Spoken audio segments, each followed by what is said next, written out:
Bagong update kay Edo, may nakakapansin na lagi daw ito dumadalaw sa bahay ni Bianzi.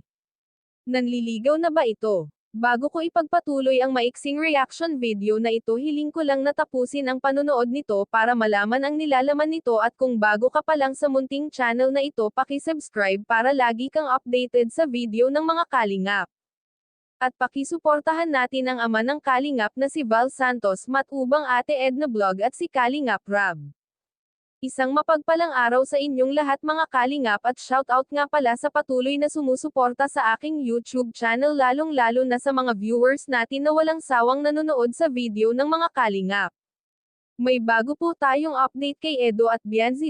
May haka-haka na lagi daw dumadalaw itong si Edo kay Bianzi.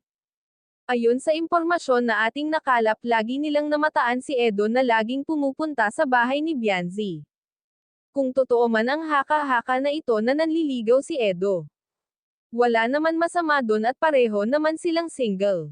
May mga viewers naman na nagsasabi na bata pa si Bianzi para i-love team kay Edo. May mga ibang viewers naman na gustong-gusto nila na i-love team si Edo at Bianzi.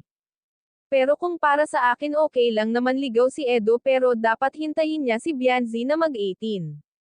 Si Bianzi na ba ang ipinalit ni Edo kay Erica.edu? Tuluyan na ngang bang kinalimutan si Erica? Dahil si Erica ngayon ay nagpupukus na ng pag-aaral at gusto nitong makapagtapos.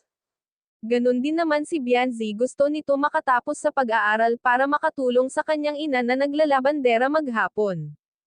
Talagang mahilig si Edo sa mga tahimik na tao, dahil kung mapapansin natin si Bianzi ay puro ngiti lang at never siyang nakikipag-usap.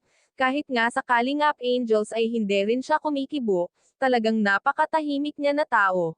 Kahit naman si Erica ay sobrang tahimik din at ngiti lang lagi ang tinutugon. Hanggang dito na lang ang update ko mga kalingap, maraming salamat at God bless sa inyong lahat.